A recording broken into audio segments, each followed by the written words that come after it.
Hi there, good morning. Welcome to Adobe 101. I'm Michael Durkop. I'm the Central Region Communications Coordinator, and I'm really excited to be with all of you here this morning. As we're going to learn about some really neat concepts about how to really create some really cool social media posts. We're going to look at some art as well and kind of look at some key points. And we're going to dig into a bunch of other stuff as well. There's a workbook page for this, so if you haven't opened up to that page yet, I would recommend that you do that at this point, just so you can follow along with the rest of us. But with that said, we'll move right into the next slide here. So looking at our learning objectives, obviously we're going to talk about and discuss elements of art, color theory, spatial awareness, and then kind of the organization of two-dimensional objects and how we apply those things to branding and social media, and then the use of visual design tools as well.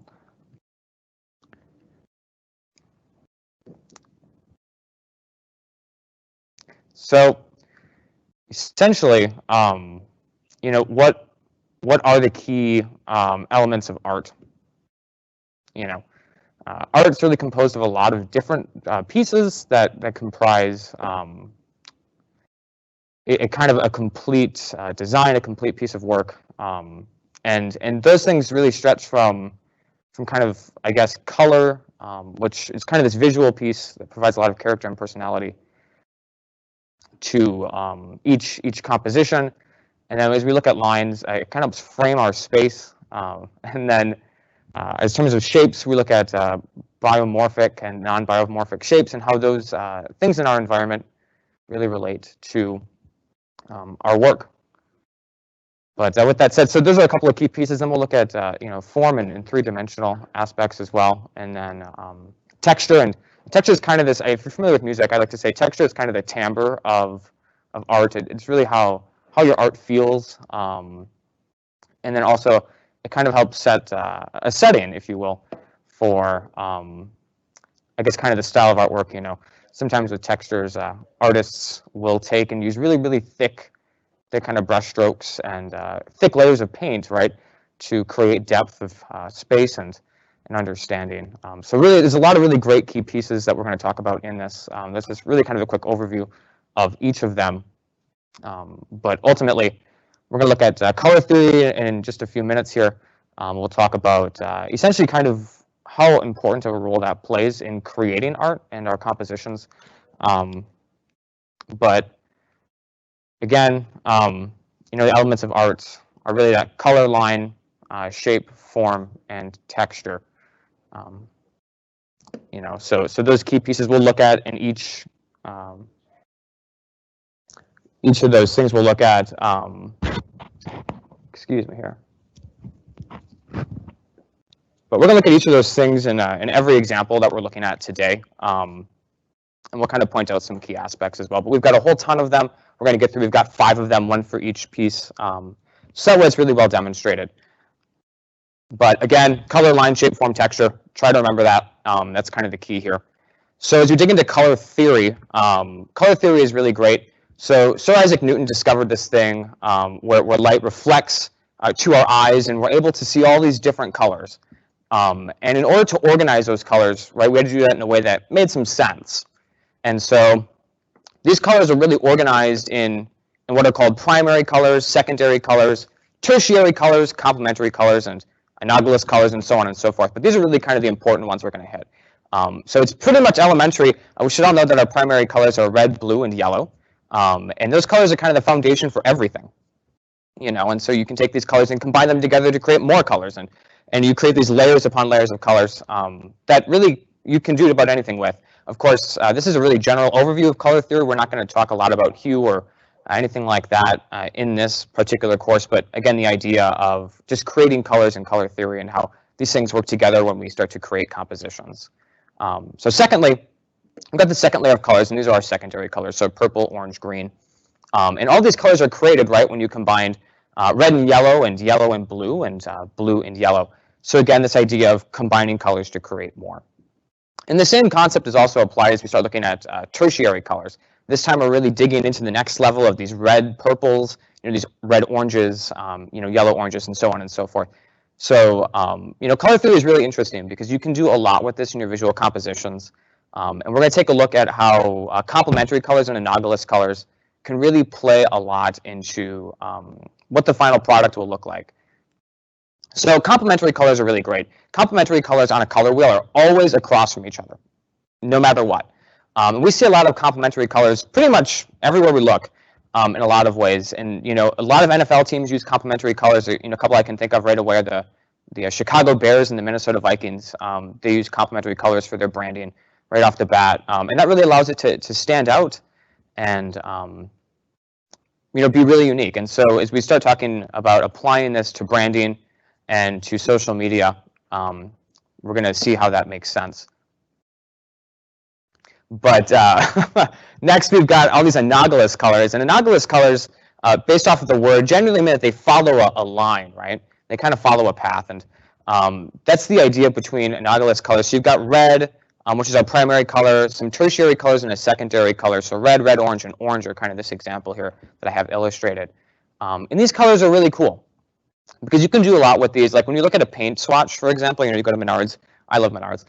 If you go there and you look at a paint swatch, you can see all the different colors on that swatch. And it's pretty neat to look at that and apply those to different pieces of work. And actually, we'll look at one of those later in this presentation. But again, the idea of complementary colors, primary, second colors, and secondary through tertiary colors, about combining these colors. That's kind of the idea behind color theory that we're going to talk about. That's really applicable to this. So we're going to get to our first example, and this is a painting called Gas by Edward Hopper. And what's really neat in this painting is there's a lot of complementary colors that are used here. We're going to talk a lot about spatial awareness as well. But when you look at the space in the painting, right, there's a lot of space that's dedicated to the trees in the background and kind of the sky. And so it's a lot of space comparatively to these gas pumps, which are kind of the focus. However, when you look at this painting, those are generally the first thing that catch your eye.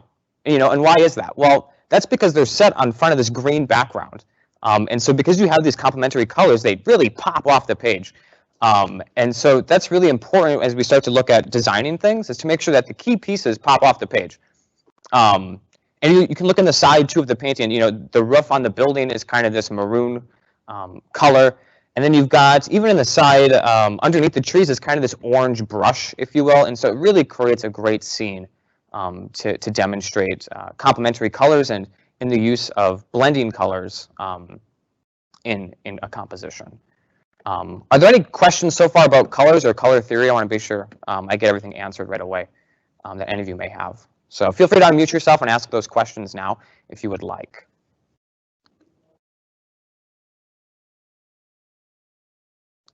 Otherwise, hearing none, we'll dig right into the next section here, and that is line.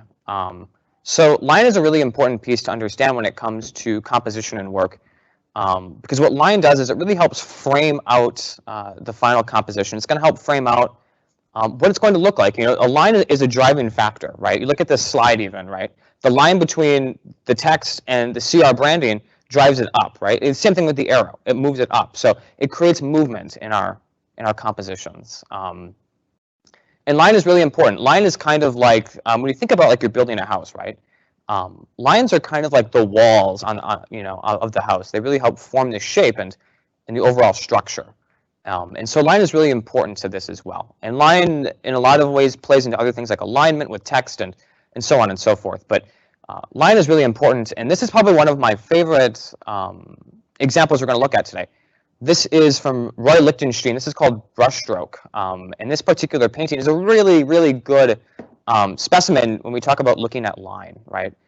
You can see in here that Lichtenstein has used a lot of variable width lines to create this brushstroke and to create a lot of movement as well, right, throughout the piece.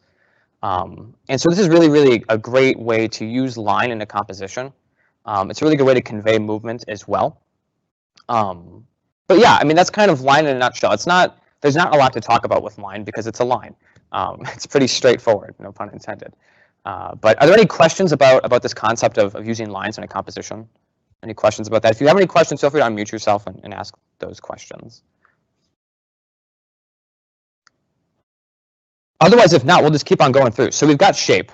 Shape is a really important piece to this, primarily because when we look at shape, there's a couple different types of shapes that exist, right? We've got these biometric shapes and these non-biometric shapes. And Biometric shapes in particular are shapes that we find in nature, right? So things like leaves that are irregularly shaped, they're not necessarily perfectly symmetrical, they're different.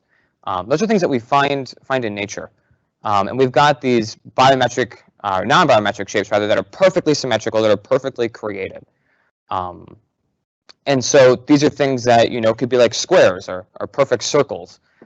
Anything like that, that's really not necessarily perfectly found in nature is going to be a really good example of a non-biometric shape. But a great example of this is from Piet Mondrian. This is tableau number 4. And he uses, again, lines and squares to help create some movement and also provide a great illustration of shape in this piece. And this piece in particular is different from a lot of others because the canvas is a square and it's hung like a rhombus or a diamond. And so it creates a lot of additional movement with the lines and the shapes. So again, shape is really an important piece. So when you're creating a composition, using shape to also create movement and drive motion are going to be really important things to apply to this. So moving forward, we've got form. Form is kind of this, so right now we've looked at everything in kind of 2-dimensional aspects. Form is where we start to bridge this with 3-dimensional views. So form is really important because it provides a sense of depth. It provides a sense of, greater existence within the piece. It really makes you feel like you're within that piece. And so form is incredibly important when we start talking about compositions. And a really great example of that I love is from Wayne Thabad. This is his cake window. And in here you can see he's used cylinders in particular quite a lot to create these forms in a painting. Even though this is a 2-dimensional setting, he's used these to create a very 3-dimensional space. So again, this idea of creating movement and creating, this sense of being kind of transported into the painting or the composition is really, really helpful here. So the final aspect we'll look at here is texture. And texture, as I've said before, is kind of the timbre of your painting. If you're familiar with music, timbre is kind of the way that something sounds, right? And texture is one and the same in this regard. And the idea that what does this painting feel like? Is it rough? Is it kind of smooth and round? And texture does a really good job of that. It creates a lot of the look and the structure that we see, aside from using lines and whatnot. And I think the best example I've seen is through a method called pointillism, which is where you're painting using only little points, like if you use a Q-tip as a paintbrush, for example. That's kind of the idea of pointillism. So you're creating a bigger composition out of teeny tiny little points. And George Seurat is really well known for that. With the Sunday Afternoon, this is, in my opinion, one of his better compositions. And in here, you can see in this painting, there's a really great texture to it. Obviously, it's got all these little points, but in some places, as we look toward the water, it's a little bit hazy, and it's a little bit rough as well. A little grainy is probably the best term to use for this. But again, this idea of pointillism in that in this painting, there are so many different colors combined together to create what your eye is seeing. And that's really incredible. So finally, we've got spatial awareness. And spatial awareness is kind of understanding, right, like the pieces that you've got in your composition. Where do they fit into the canvas? Again, going back to this idea of using little gas pumps, big background, trying to find that space and trying to make those things pop and make sure that whatever is the focus is the focus. So in spatial awareness, minimalistic themes are really, really helpful because it gives you a lot to work with in terms of space, right? It helps you understand the space you've got. And also, it keeps it really simple to the eye. And so whatever the subject is, whatever the focus is, it's going to immediately draw your eye to that thing. And that's something that we do a lot with our branding here on the region level. Is it's very minimalistic because we want our brand to be the absolute focus of who we are. In whatever composition we have. It could be a picture of something. It could be a video, whatever it is. But at the same time, all those things dovetail back into our region. And so trying to make that brand really dynamic and simple and easy to draw as well is really important to create brand ownership and not only brand recognition in this process. So when we look at spatial awareness, a really great example is from Kuyana Fashion. They do a really great job of using a minimalistic theme for everything. You can see on their website, it's very simple. It's very black and white across the board, with their headers. And all of their models, by and large, the backgrounds are a solid color. There isn't a lot happening, and so it immediately draws your eye toward the model. And that's really the focus point here in trying to understand what spatial recognition or spatial awareness means. So moving forward, right, so we've looked at color, line, texture, form, shape, spatial awareness, color theory a little bit. So we're going to take all these pieces and put them together, right? So we've talked about the individual aspects. It's now about applying these skills and trying to apply these concepts into something that's very tangible. And when we look at that, that really takes shape in branding and social media. So I hit a little bit on branding with regard to our region branding, right? So with that said, obviously the order of the arrow is really driven by this theme of reds and grays and whites and blacks. And so we want to keep within that theme, right? Because that's really unique to us. And when you're creating a composition, you want to make sure that that theme is consistent, especially with brands in particular, because that's a part of your identity. That's a part of who you are as an organization. And on the same token with social media as well, trying to create that consistency and what I would call brand recognition. When you see that red color, a lot of times, like when I see red, I think a lot of the region, because that's something that we really, really hone in our branding. That's really, unique to us and also unique to the order as well. Is this idea of using red as a color to describe us. But again, branding and social media are really important because this is the application piece where we take all of the artistic features that we've talked about and we create that and roll that into one thing. On social media, it's a little bit different in terms of scaling, right? Because you've got different computers, you've got different screens, you've got different applications. And there's actually resources for this course that have been shared with you. And you're more than welcome to reach out to me as well. Anytime that you need to, you can contact me. If you have a pen and paper ready, I'll give you my email. Otherwise, you can always shoot me a message in the chat on Teams here while we're together. And my email is mike.duerkop, that's spelled D as in David, UERKOP, at central.oa-bsa.org. So you're always more than welcome to reach out to me. But again, in social media, these resources are really, really helpful to help understand what sizes you're going to need to work with, because everything is a different size when it comes to social media, from profile pictures to cover images to post size. So those are really important, and a lot of times they vary between platforms too. So those resources are going to be really critical for you to look at as you start designing social media compositions. As we look at social media as well, think about, it's kind of a psychological thing, right? Like, think about how you use social media. When you're scrolling through social media, what catches your eye, right? Like you need to design something from the viewer's perspective, right? To catch their eye and really draw their attention to that thing. Again, this idea of gas pumps on green trees.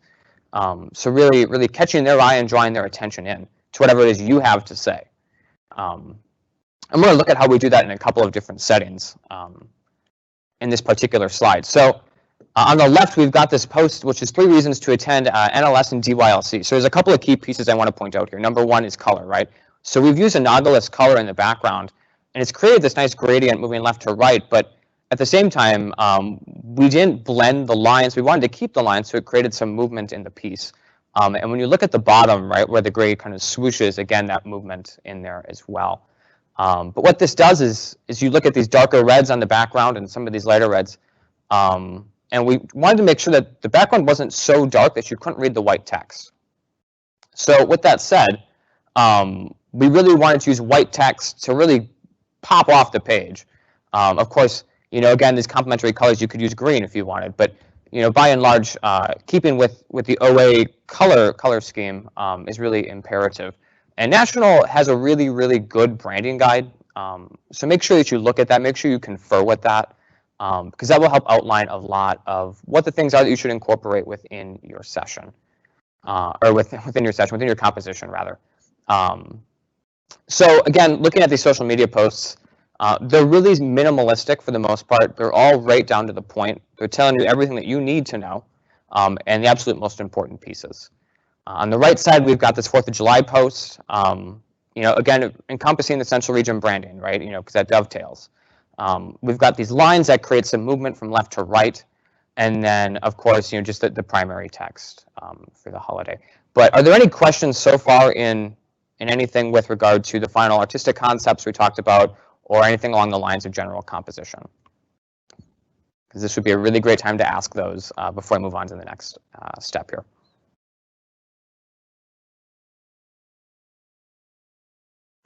Wow, tough crowd. Okay, well, that sounds good. I guess there are no questions. So at this point, we've got a composition exercise.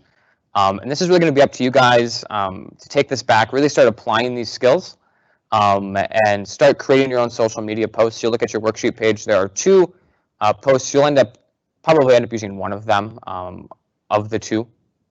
But ultimately, we've got some time here. So I'm going to give you guys probably about 15 minutes to complete this here. So essentially, the goal is you guys are going to go into 2 different breakout calls. And each of you are going to design a social media post for a holiday. And you want to make sure that you include at least one of the artistic elements that we've talked about. And then the other piece that I didn't necessarily touch on when it comes to social media is just making sure that you write a really dynamic caption to go with that. So, make sure you create your post, and then you can go ahead and draw out your post, and then make sure you write a caption below. It doesn't have to be in color, but each of you are going to break into 2 groups. So as a group, complete that, and then have one person draw it out, and then also have that person explain it, and then make sure each of you contribute to that discussion, because that's going to be really imperative. Are there any questions about this particular exercise? Otherwise, if not, so go ahead and move on to your breakout meetings. I will pop in periodically just to see what you guys are doing. But again, 15 minutes, we'll be back to kind of go over those and break that down. Otherwise, are there any questions before we do that?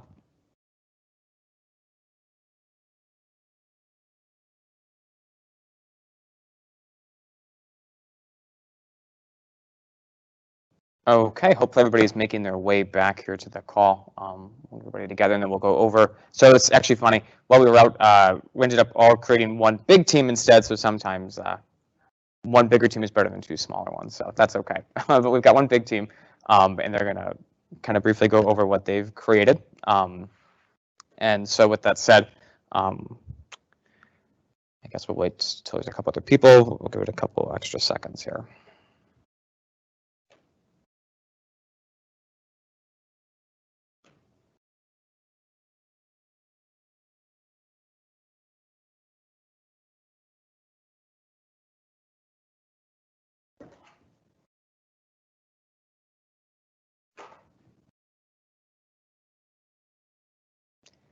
But anyway, okay, so we're going to jump right back into this. So the one group that we did have that created their social media post, whoever drew it out, if you could go ahead and share your screen, go ahead and do that and show us your post, and then just make sure you tell us what your caption is, what concept you used, and then just to describe the post for us. So you can go ahead and do that whenever you're ready. That would be great. I'm not sure if I can share my screen because I drew it out on paper here. But no, that's fine. Just hold your paper up to the got it. Camera. So it'll do. We went for more of a Christmas post here for our lodge. So in the middle we have a Christmas tree that's just all the way up. The ornament on top is an arrow to symbolize the order of the arrow, obviously. And then we went for a striped background that's red and white. Obviously, it's not colored here, but that's more to like kind of focus in on the Christmas tree, and that's Christmas time. Maybe give that feeling of candy canes or something, maybe Christmas paper, that kind of stuff.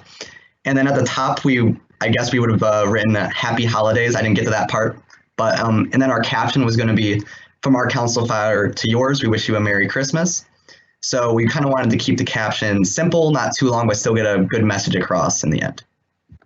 Great. And then what was the specific concept that you employed here? I think there are a couple of them, but go ahead and tell me one of them.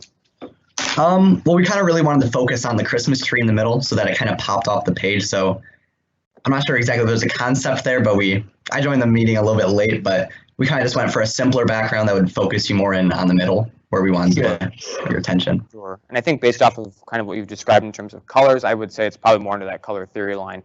of things where you've kind of got this green tree on a red, on a red background. So certainly a lot of complementary colors there. Yeah.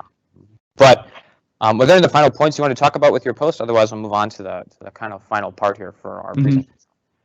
We were thinking about incorporating maybe like a lodge mascot or something, wear a Christmas hat or something.